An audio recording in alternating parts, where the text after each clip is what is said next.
Worship that brings multiplication. Sabi nyo nga, worship. Worship. Yan, pagsamba. Napaka-importante po ang ating pagsamba. Dahil ang ating pagsamba po, ito ay kinalulugdan po ng Diyos.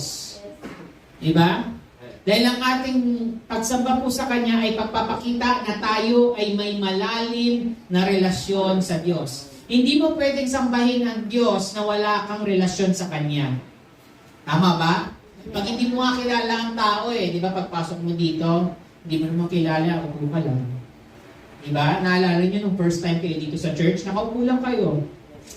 Tapos naniyain kayo. Tapos nakikita nyo, siya pala yung pastor. Nagpapautang kaya siya. Sinabay di ba? Pag first time ninyo, di ba, ganyan, tahimik lang kayo. Pero kapag second time na ninyo, third time, fourth time, at talagang dito na kayo, member na kayo, iba ka na, no? Oy, pastor! Kamusta? Diba? Ganyan ka na kay pastor. Talagang hindi ka na nahihiya. Tama ba? Oy, pastor! Invente ka dyan. Hindi ka na nahihiya. Diba? Pag kilala mo, ganun, bakit? May relasyon ka Diba? Ibig sabihin, nagagawa mo yung mga bagay na hindi nakakahiya, na alam mo, makakabuti sa'yo kasi kilala mo. Tama po ba? Ganon din po sa ating Diyos. Kapag kilala mo siya, at ikaw ay nag-spend ng time sa Kanya, nagsisimba ka, nananalangin ka, nagde-devotion ka, umaatin ka sa mga gawain, at nararanasan mo siya sa anumang sitwasyon, nananalangin ka sa hirap, sa ginhawa, nararanasan mo ang Diyos, nakikilala mo ang Diyos, at habang nakikilala mo siya, lumalalim yung pagsamba mo sa Kanya. Tama ba, mga kapatid? Amen. So, gusto ng Diyos na tayo ay makakilala sa Kanya at maranasan natin yung kapangyarihan ng Diyos yung sa Kanyang presensya. At gusto ko pong i-share sa inyo itong story po ng isang hari, ika-4 na hari ng Judah po, the Kingdom of Judah sa Israel, kung saan siya po ay humaharap sa isang napakalaking problema. Okay? Anong klaseng problema? Talagang ano lang yung memory ninyo, mga 1 second lang na-erase na agad. Anong klaseng problema? Napakalaki na. Diba anong klaseng problema? Sino dito may mga malalaking problema? Sino dito lang? Wala kayo? Isa lang? Dalawa lang? Di ba marami kayo? Kaya estudyante, anong problema yung estudyante? Hindi ko alam ang sagot sa exam namin. Malaking problema ko. Diba? May malalaki tayong problema. At minsan yung mga problema natin, sabay-sabay. Meron sa unaan, meron sa likuran, sa pagiliran. Kahit saan ka magpunta may problema. At minsan yung problema na yan, hindi lang maliliit, malalaking problema. Tama ba? Pero ganun din ang si Haring Jehoshaphat. Sabihin nyo nga po, Haring Jehoshaphat. Haring Jehoshaphat. Hindi kayo nabulol na, Jehoshaphat. Yan po. Siya po ay mabuting hari po. Marami po kasi ang hari sa Israel. Ang iba po ay masasama, yung iba mabubuti. Pero isa po sa mga mabubuting hari na naghari po sa bansang Israel. At marami po tayong matututunan dito kung paano nila bilang bayan hinarap ang napakalaking problema, okay, na hindi nila kailangan digma sa kanilang kaaway, ngunit pinagtagumpay sila ng Diyos. Gusto mo ba yon? Yung problema mo ay mismo ang problema, ang susolusyon sa problema niya. Hindi niya naintindihan. Sinabi kasi ito ni Jesus, do not worry about tomorrow, let tomorrow worry itself. Diba? Sa maikling salita, hayaan mo problema ang problema mo. Hindi ikaw ang problema. Kasi kapag problema ka, tignan mo yung katabi mo. Mukhang problemado ba? Ha? Kung mukhang problemado, sabihin mo, makinig ka kay pastor ngayon. Maganda. Sige, kalabitin mo, sabihin mo, makinig ka kay pastor ngayon. Kinig ng maigi, Dahil napaka-importante po yung ginawa ni Haring Jehoshaphat kung paano sila nagtagumpay sa pamamagitan lamang ng pagsamba sa Diyos. Basahin po natin 2 Chronicles chapter 20 verse 5 to 30 or 2 Kronika Okay? Basahin po natin itong storya na ito. Okay, so tumayo sa harap ng mga taga-Juda at Jerusalem na nagtitipon sa bagong bulwagan ng templo. Nanalangin siya. Okay? O Yahweh, Diyos ng aming mga ninuno at ng buong kalangitan, kayo po ang namamahala sa lahat ng bansa at ikaw ang may lubos na kapangyarihan, kaya walang maaring lumaban sa inyo. O Diyos namin, ikaw ang nagpalayas sa mga taga rito upang ibigay ang lupaing ito sa bayan mong Israel magpakailanman. Ginawa ninyo iyon ayon sa inyong pangako kay Abraham na inyong kaibigan. Dito nga sila tumira at itinayo nila ang templong ito upang dito kayo sambahin. Sabi nila, kung may masamang mangyari sa amin tulad ng digmaan, baha, salot o tagutom, haharap kami sa templong ito upang humingi ng tulong sa inyo. Sapagkat dito kayo sinasamba, tatawag kami sa inyo, papakinggan ninyo kami at ililigtas sa panahon ng aming. Ngayon sinasalakay kami ng mga kawal mula sa Amon, Moab at sa kaburulan ng Edom. Mga lugar hindi ninyo ipinahintulot na pasukin ng mga Israelita nang umalis sila sa Ehipto. Kaya sila'y hindi nawasak. Verse 11, ngayon ito po ang iginanti nila sa amin. Sinalakay nila kami at naispalayain sa lupang ito na ipinamana ninyo sa amin. Ikaw po ang Diyos namin, parusahan ninyo sila. Hindi namin kayang labanan ang ganitong karaming hukbo. Hindi po namin alam ang aming gagawin. Sa inyo lamang kami. Kunti na nga lang yung babasahin ninyo. Okay. Samantala, lahat ng kalalakihan ng Juda kasama ang kanilang mga asawa at anak ay dumulog kay Yahweh. Ang Espiritu ni Yahweh ay lumukob kay Jahaziel na anak ni Zacarias, apo siya ni Benanias na anak ni Jael, na apo naman ni Matanias, isa sa mga Levitang anak ni Asa. Sinabi niya, Makinig kayo. Haring Jehoshaphat at kayong mga taga-Juda at Jerusalem, ganito ang sinabi sa inyo ni Yahweh, sabay-sabay. Huwag kayong matakot, Di masiraan ng loob dahil sa aming kaaway. Ang Diyos ang makikipaglaban at ibigay kayo. Amen. Harapin ninyo sila bukas sapagkat aahon sila sa Ziz. Makakasagupa ninyo sila sa may dulo ng libis sa silangan ng ilang Jeruel. Hindi na kayo kailangan lumaban. Manatili na lamang kayo sa inyong kinatatayuan at maghintay. Makikita ninyo ang pagtatagumpay ni Yahweh para sa inyo. Kaya hindi kayo dapat matakot ni masiraan ng loob. Sabay-sabay. Harapin niyo sila Bukas sapagkat si Yahweh ang kasama ninyo.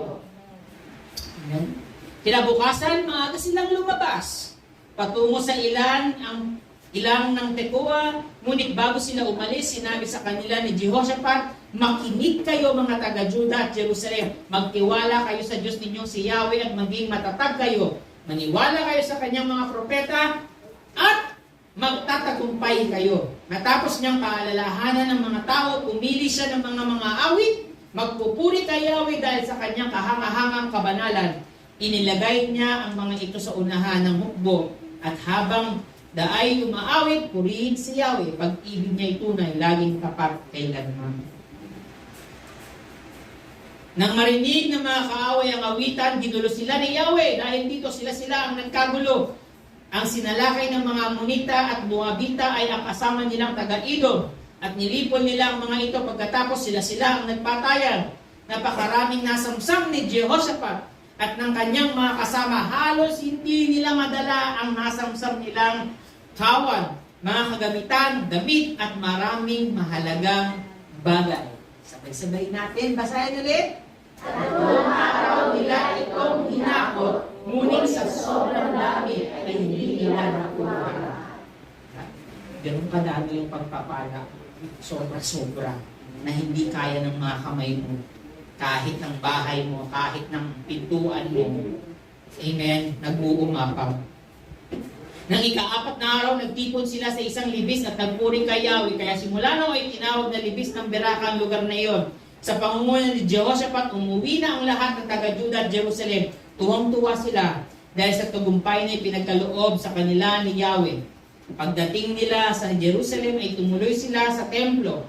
Kasabay ng tugtog ng alpa, lira at trompeta. Mula noon ang lahat ng kaharian at bansa ay natakot nang malaman nila na paano tinalo ni Yahweh ang mga kaaway ng Israel. Naging tahimik ang buong nasasakupan ni Jehoshaphat. Ha? Sabay? Hindi ka ng Diyos na kapayapaan sa buong bayan. Purihin ang banal na salita ng Diyos. Hallelujah. Si Haring Jehoshaphat may problema. 3 grupo. Actually, halos parang 3 bansa ito. Na sila ay nagkaroon ng koalisyon. Isipin mo yung mga kaaway mo nagkampi-kampihan. Diba? Mga tiga-Amon, tiga-Moab, at mga tiga-Edom. Ito po ay hindi parte doon sa pangako ng Israel, sa bayan ni Israel ng Diyos, dahil itong mga tao ito gustong sakupin sila. Kagaya ng nangyayari po ngayon, gusto nilang sakupin ng Israel. Maraming bansa na kapaligid sa Israel na gustong sakupin pero hindi nila makuha-kuha. Napakaliit na bansa, napakaliit na lupain, pero walang nakakatalo sa kanila. Dahil makapangyarihan ng Diyos. Minsan sa buhay natin, ang mga problema mo, nagkakampi-kampihan. Kahit na mga kaaway mo, pinagkakaisahan ka. Pero may sinasabi ang Diyos. Ang Diyos, si Yahweh, ang lalaban para sa iyo. Amen? Si Yahweh, ang Diyos, ang lalaban sa iyo. Ibig sabihin, may gagawin ka, pero hindi yung ikaw ang nagkikipaglaban sa problema. Kaya nga yung sinabi ni Jesus na, do not worry about tomorrow. Huwag mong problemahin yung mga problema. Hindi pa nga dumadating yung bukas na mong problema ka na. Diba? Hayaan mo ang problema, ang mga problema sa sarili nila. Kasi ang Diyos ipaglalaban ka, ang Diyos mismo ang magbibigay ng tagumpay sa iyo. Amen? So isang bagay na gusto kong matutunan ninyo, number 1, basahin po natin. Worship invites God into the battle.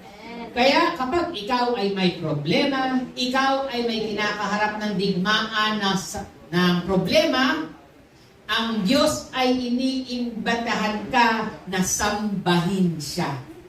Kapag ikaw ay may problema, ito ay pagkakataon na lumapit sa Diyos. Minsan kasi kapag tayo ay may problema, tayo muna ang nauna. Ano kaya ang pwede kong gawin? Sabi nga sa Proverbs chapter 3, trust in the Lord with all your heart. With all your understanding. In all your ways, acknowledge Him. Sa lahat ng pagkakataon, pagkatiwalaan mo ang Diyos. Hindi yung kung kailan matindi na ang problema mo, kung kailan hindi mo kaya doon ka nagtitiwala. Mali kapatid, sa umpisa pala magtiwala ka na sa Diyos. Bago pa sila sumaguba sa digmaan, sila Haring Jehoshaphat, ang sabi sa kanila, kailangan kayo ay magtiwala sa Diyos. Amen po ba? Magtiwala tayo sa Diyos. King Jehoshaphat faced a vast army. Marami siyang kalaban na kinaharap. Ikaw, kapatid, ilang problema ang kinakaharap mo ngayon. Kapag ikaw ay nasa matinding problema ngayon, pinapaalalahanan ka ng Diyos, iniimbitahan ka ng Diyos, anak, andito ako. Baka sakaling makalimutan mo sa dami mong problema. Yung mga mata natin nakafocus na sa problema, nakafocus na sa mga utang, nakafocus na sa mga bagay na anong gagawin ko dito sa taong ito, anong gagawin ko sa anak kong itong pakatigas ng ulo, anong gagawin ko dito sa mga bagay na ito. Amen ba? Kapag hindi natin kayang gawin, ipagkatiwala natin sa kamay ng Diyos. At kahit sa mga bagay na kayang-kaya mong solusyonan, ipagkatiwala mo pa rin sa Diyos. Amen? Sabihin mo, kalamitin mo yung katabi mo, pagkatiwala natin sa Diyos. Anong ginawa ni King Jehoshaphat? He sought the Lord through prayer and fasting. Lumapit siya sa Diyos, nanalangin siya, nag-ayuno siya, hindi siya kumain. pag nagka-problema, gusto nyo, Pastor, ang dami kong problema. Stress eating. Di ba? Na-stress ako, Pastor. Punta na ako sa cafe. Punta na ako sa cravings ko kasi na-stress ako. Di ba? Ganun ang mga tao ngayon, stress eating, kain. Walang kaso kung gano'n, walang problema kung may kakainin ka. Paano kung wala ka ng kakainin, kapatid? Maganda kapag ikaw ay may problema, mas maganda na ipagliban yung kakainin mo para lumapit sa Diyos. Pero kung ikaw ay may sakit, kailangan mong kumain, gawin mo, kapatid. Hindi ko sinabi huwag kang kumain. Pero sa oras ng problema, ikaw ay may kakayanan na mag-ayuno, kakayanan na para iwanan yung pananghalian mo, apunan mo, or almusal mo, para lang magkaroon ng quality time sa Lord. Sa lahat ng problema, kailangan lumalapit tayo sa Diyos. Unahin natin ang Diyos. Bigyan mo ng panahon ng Diyos.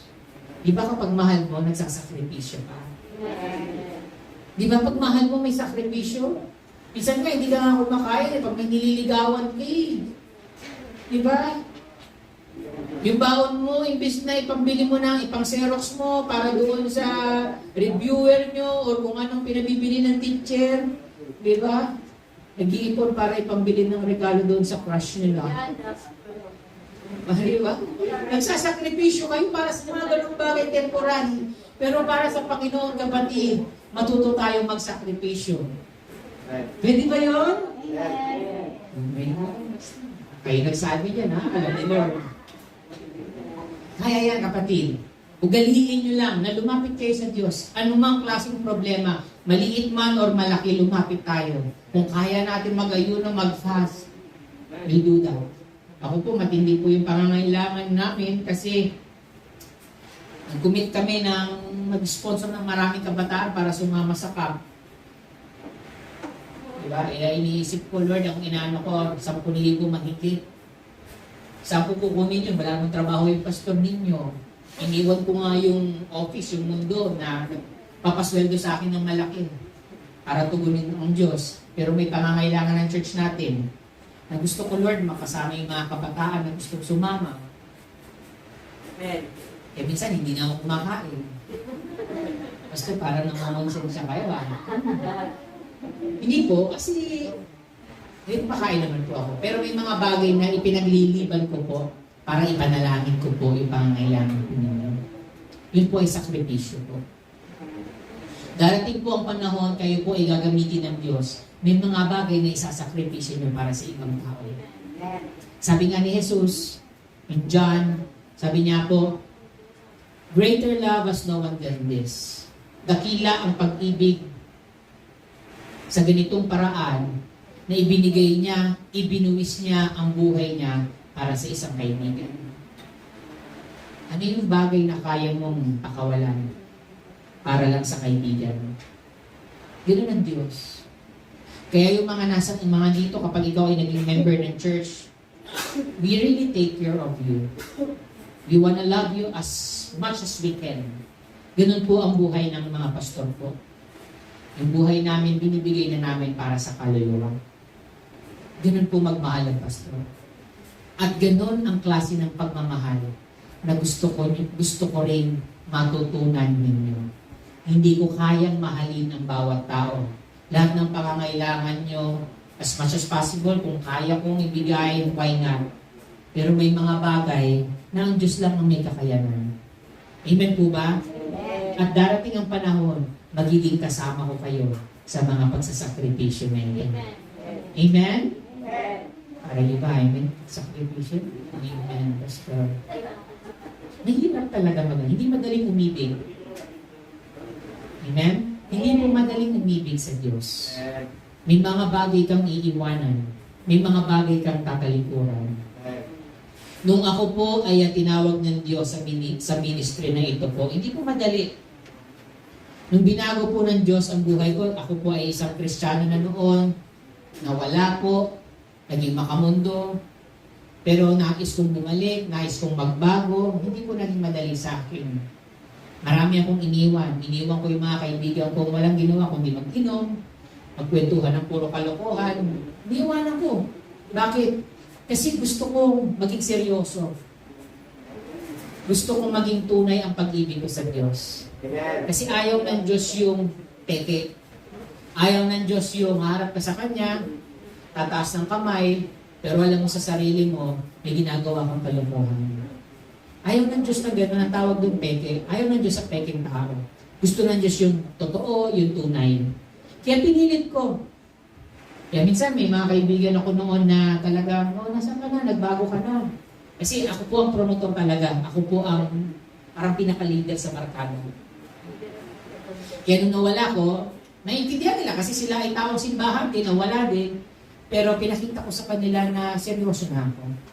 Ayoko na ng buhay na paikot-ikot lang, buhay na walang direksyon, buhay na walang goal, buhay na yung pabanjing-banjing. Diba? Ang buhay po ng Kristiyano may direksyon. Amen po ba? Sabihin mo nga ngayon sa katabi mo, ang buhay mo dapat may direksyon.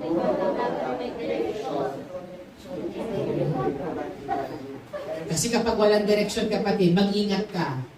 Dahil ang kaaway, gusto kang nakawin sa Diyos. Sabi ni Satanas, wala kang direksyon na, hindi ka dito, bigyan kita ng magandang direksyon. Tayo ay malalapit sa temptation kapag ganun. Kaya, sa bawat buhay natin, sambahin po natin ang Diyos. Huwag natin siyang kakalimutan sa maliit o sa malaking problema. We do not know what to do, but our eyes are on you. Worship shifts focus from problem to provider. Imbis na nakatingin ka sa problema mo, ang worship, ang pagsamba, nilalayo yung focus, yung mata mo sa problema at gusto ng Diyos makita mo kung sino siya na siya ang Diyos na nagbibigay ng katugunan sa pangangailangan mo. Kasi minsan nakakalimutan mo na ang Diyos ang may sagot, ang Diyos ang may katugunan sa lahat ng problema mo. Maliit man or malaki ang problema mo na kinakaharap, ang Diyos ang tutugon niyan. Amen po ba? Nakikinig po ba lahat? Yes! Ano nga ulit yun, number 1?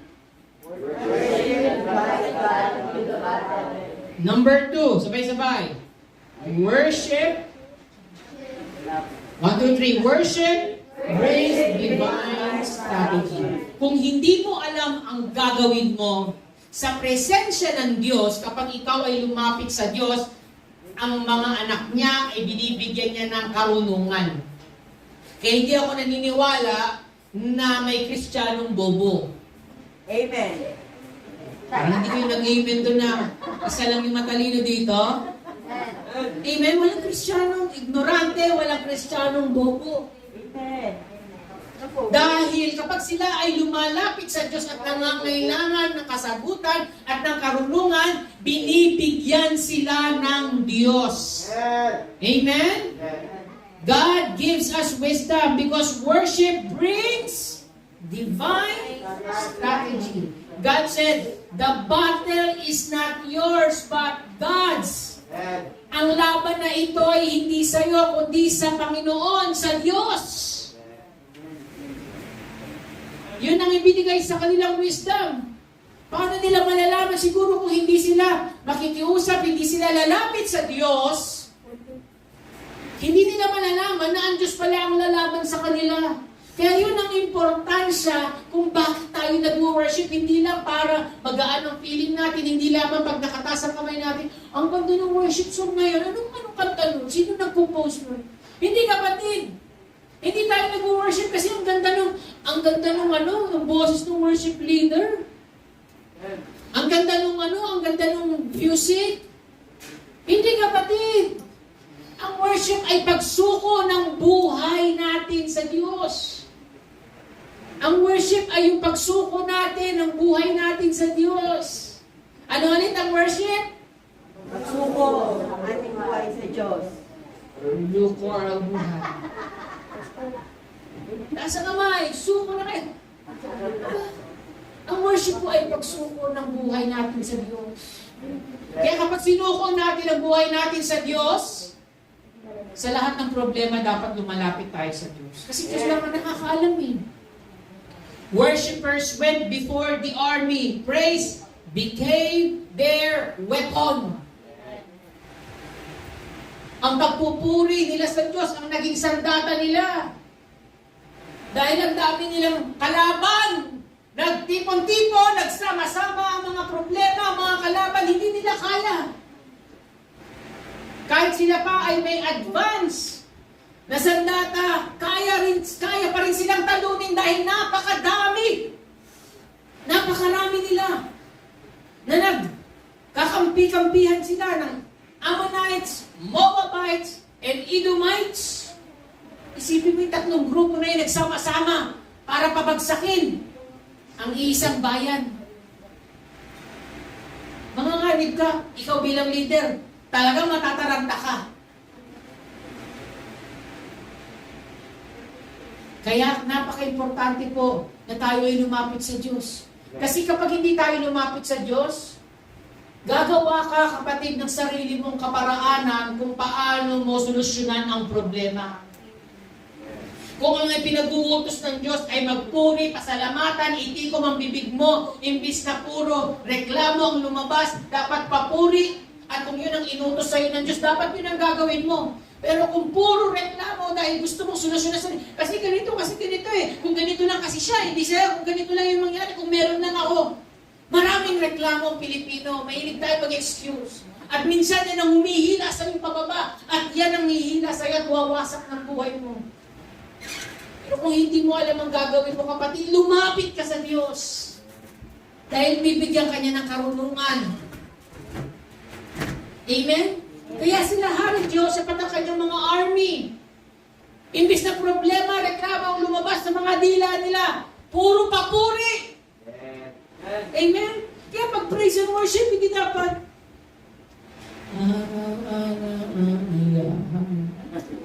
araw-araw kagalakan, kitang-kita sa mukha, masaya ka. Diba? Ganun, araw-araw ka magpaging masaya sa Diyos. Sabi mo, araw-araw ka nagagalak, pero yung mukha mo, kung makikita ka lang ng Diyos, wala ka kabuhay-buhay. Diba?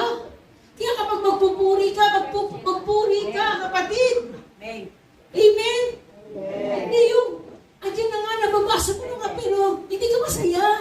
Hindi ka magalak. Hindi isipin mo yung mga kabutihan ng ginawa ng Diyos para bumalik yung kagalakan, para maging masaya ka. When was the last time that God blessed you? When was the last time that God healed you? Isipin mo palagi yung kabutihan niya. Magiging masaya ka. Diba? Kahit may sakit ka, isipin mo na ikaw ay pinagaling dati ng Panginoon at kaya kanyang pagalingin hanggang ngayon. Amen? Kaya kang palayain ng Diyos, kayang gawin ng Diyos ang mga mabubuting bagay sa mga mahirap na sitwasyon. Amen ba, church? Amen. Kaya lapit sa Diyos because worship brings strategy, divine strategy. Number 3, worship releases victory. Isipin mo yun. Nagbubunga, nagre-release ng katagumpayan. As they sang, the Lord set ambushes. Enemies turned against each other. The battle was won before Judah arrived. Alam niyo ba yun? Yung kwento kanina, Tagalog na yun. Ano nangyari? Paano nila natalo? Yung mismong mga kalaban, sila mismo nag-away-away. Nagkagulo sila. Sa sobrang dami nila, hindi nila alam kung sino yung kakampi nila. Ang akala nila, ang pinapatay nila, ay kalaban nila, yung pala sila, nagpatayan. God created confusion among them. Kasi noong unang panahon to, kaya siguro, sobrang alikabok, sa sobrang dami, pag may mga kabayo, hindi mo na makita kung sino yung kalaban mo. Pero sila yung nagpapatayan. Anong ginawa lang nila? Anong pinag-utos ni Haring Jehoshaphat? Lahat ng mga marurunong na mga musician, mga awit, magtrumpeta, lira, lahat, doon sa harapan. Sipin mo yung pag nasa gera ka, di ba dapat nasa harapan yung talagang sisipat eh. Di ba? Pero sino yung nasa unahan? Yung mga magpupuri at yung mga mag-aawit. Isipin mo yun. Ikaw yung nasa unahan. Ang gagawin mo lang, hindi yung kaaway mo. No? Pero ang gagawin mo lang, magpupuri, pasasalamatan at itataas ang pangalan ng Diyos. Amen. Pero nung ginawa nila yon, nagtagumpay sila. Nagkaroon ng kaguluhan sa kampo at sila yung nag-away. Ano ibig sabihin? Ang problema mismo nila, ang tumako sa problema nila. Wala silang ginawa, kundi magpuri, pasalamatan ang Diyos, sambahin siya, walang ibang lumabas sa kanilang bibig, sa kanilang ginagawa, kundi patungkol sa Diyos. It's about worship. Because worship releases victory. Kaya kung gusto mo magtagumpay ka sa problema mo, kapatid, matuto kang magpuri, matuto kang magpasalamat sa Diyos, matuto kang magtaas ng kamay sa Diyos. Amen? Hindi nahiya ka. Lord, thank you. Binigyan ka ng buhay ng Diyos ngayon, ng lakas. Hindi mo man lang may taas yung kamay mo, nahihiya ka. Binigyan ka niya, ang lakas-lakas mo ngayon. May oras ka. Dapat pinasasalamatan mo ang Diyos. Kaya yung pagtaas ng kamay, hindi yan kabaduyan. Hallelujah, hallelujah, tataas ng kamay. Hindi mo alam. Ito yung pasasalamat ko. Dahil maraming tao walang kamay na gusto magtaas ng kamay para lang pasalamatan ng Diyos, pero ikaw may kamay ka. Amen? Meron kang bibig para maging masaya, para ngumiti sa Diyos. Meron kang paa para tumalon sa saya, sa gala. Nakakalakad ka, nakakapunta ka dito sa church kasi may paa ka. Yung ibang tao hindi nga makapunta sa church dahil nasa ospital, may sakit, may problema. Aantayin mo pa ba na gano'n ang kalagayan mo para lang gawin yung mga bagay para purihin ang Diyos at pasalamatan? Amen. Diba? Ngayon pa lang, kung lahat ng bagay sa iyo ay nagagawa mo, may lakas ka, may kakayanan ka magtaas ng kamay, at kaya mong magpasalamat at sumigaw, thank you Lord, gawin mo ngayon. Amen. Nakasabi ko lang. Amen. Ngayon pala magpasalamat kayo sa Lord. Amen? Amen. Pwede yung pasalamat. Sabihin nyo, itaas nyo kamay nyo ngayon. Sabihin nyo, thank you Lord. Thank you, Lord. Ganyan, mag-thank you kayo. Kahit may ang dami ng problema, ang dami yung utang, thank you Lord. Dahil darating yung katubunan, darating yung answer. Amen. Hindi na problema ka. Kasi imbis na puro reklamo yung lalabas sa'yo, mas dadami lalo ang problema. You are magnifying the problem instead magnifying the provider.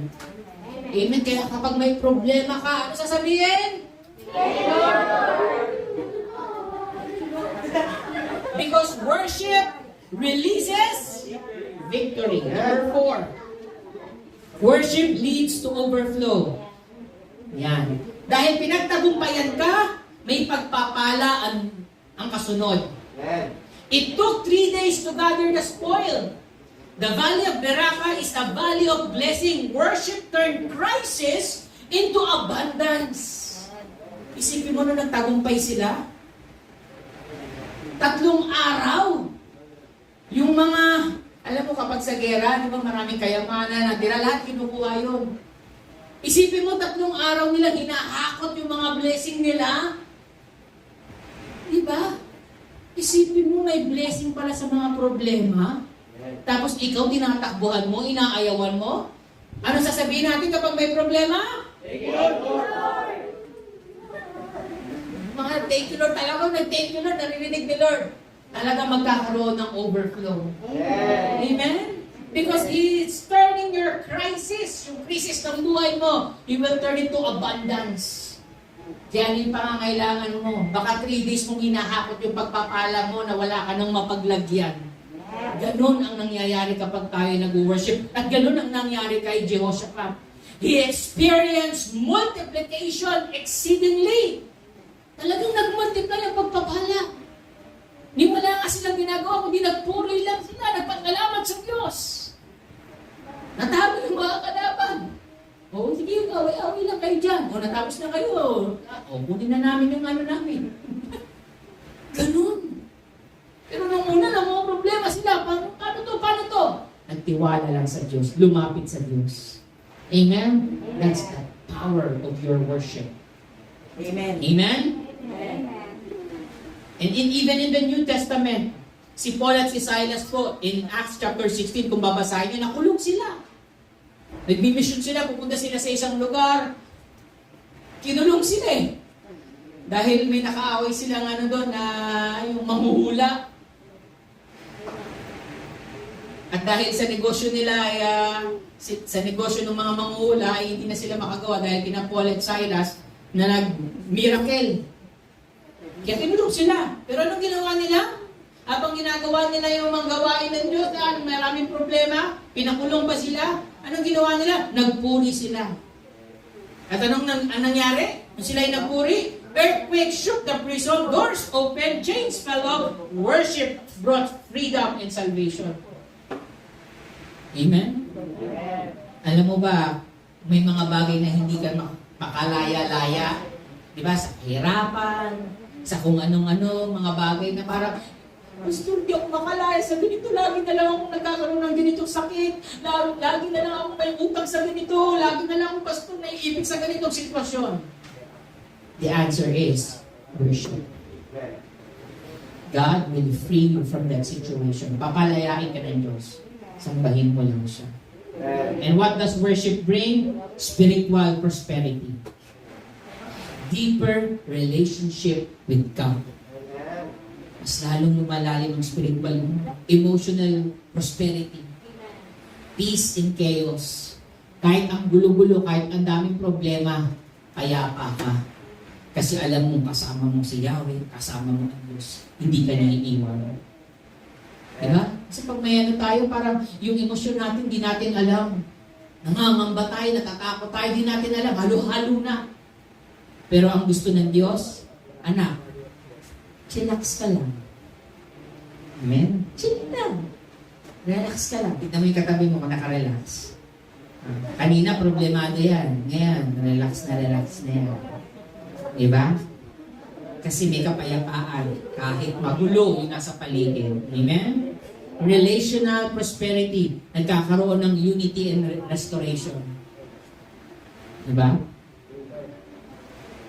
Madami kang magalit, pero hindi lahat maunawaan ka rin. Lahat ng mga nawasak muling mabubuo. Amen? Material provision. God meets our needs. Yung mga pinagpipray mo, minsan ang sagot ng Lord, hindi talaga yung answer agad ng prayer mo ng material. Minsan ang problema. Diba?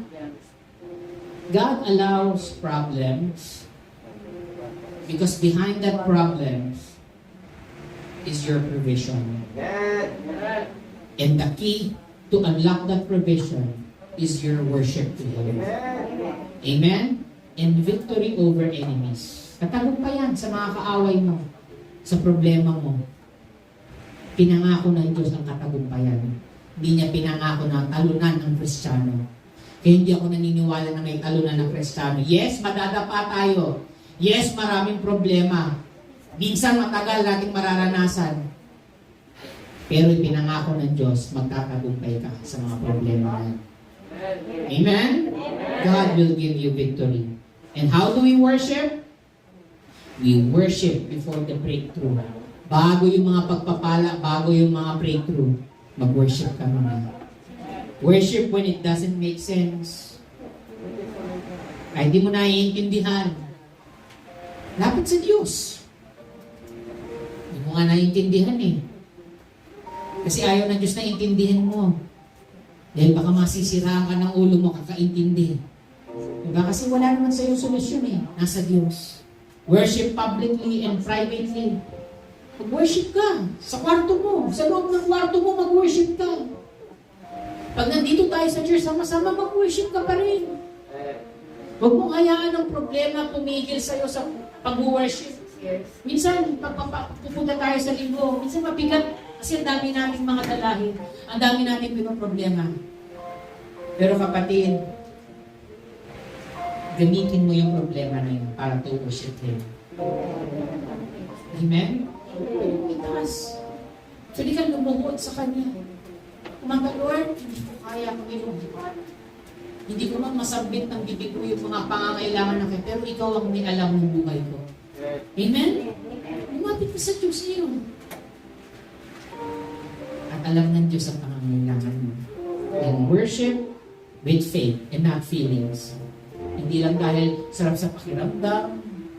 Dahil mga hindi. Ano yung sabihin ng worship by faith? Sambahin mo ang Diyos. Kilalanin mo kung sino siya. Kung siya ang Diyos na nagpapagaling. Worship Him. Lord, ikaw ang nagpapagaling ng Diyos. Ano yung kailangan mo? Lord, gusto kong makalaya sa mga utang ko. Gusto kong makalaya sa ganitong sitwasyon. Lord, ikaw ang Diyos na nagpapalaya, nagbibigay ng kalayaan. Ganun manalangin. Kung paano mo pinagkakatiwala sa Diyos ang buhay mo, manampalataya ka. Ibig sabihin, maniwala ka kung sino ang Diyos sa buhay mo. Amen. Amen? Kung ano yung pangako niya sa salita niya, doon mo siya sambahin. Amen? And as we conclude, when Judah worshiped, God followed. When Paul and Silas worship, chains broke. When praise goes up, blessing come down. Don't just fight, but worship. Nalaman tayo, haharap tayo sa problema. Pero ang sabi ng Diyos, the battle is mine. The battle is not yours. It's God's. Amen? Ang digmaan na ito ay hindi laban mo, kundi ito ay laban ng Diyos. Amen? Can we just all stand right now?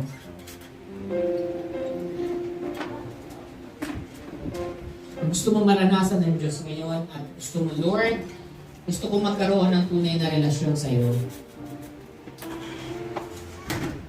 Ito yung pagkakataon na kung gusto mong maligtas ang iyong kaluluwa na hindi ka pa sigurado, ito yung pagkakataon na inaanyayahan kita, kapatid, na manalangin, tanggapin ang ating Diyos bilang tagapagligtas mo at Panginoon ng buhay mo. Isuko mo. At kapag sinuko mo sa Diyos ang buhay mo, pag sinuko mo sa Diyos ang buhay mo, hayaan mo ang Diyos ang masunod sa buhay mo. Amen ba? Hayaan mo. Ibigay mo. Kasi huwag natin hayaan na paikot-ikot ang buhay natin. Walang direksyon. Huwag nating hayaan ang buhay natin walang patutunguhan. Huwag nating hayaan ang buhay natin mapupunta lamang sa impyerno dahil hindi natin tinanggap ang ating Diyos sa puso natin, sa buhay natin. Ito ay pagkakataon ng panalangin na, Lord, gusto kong maging seryoso ngayon. Gusto kong isuko ang buhay ko. Gusto kong, Lord, baguhin mo yung buhay ko. Dahil napapagod ako kapag ako lamang, sarili ko ang nasusunod. Dahil bumabalik lang din ako sa dati. Pero ngayon, ito yung pagkakataon, Lord, from now on, you are my Lord and my Savior. So yun po tayo lahat. Yun po tayo lahat. Manalangin po tayo.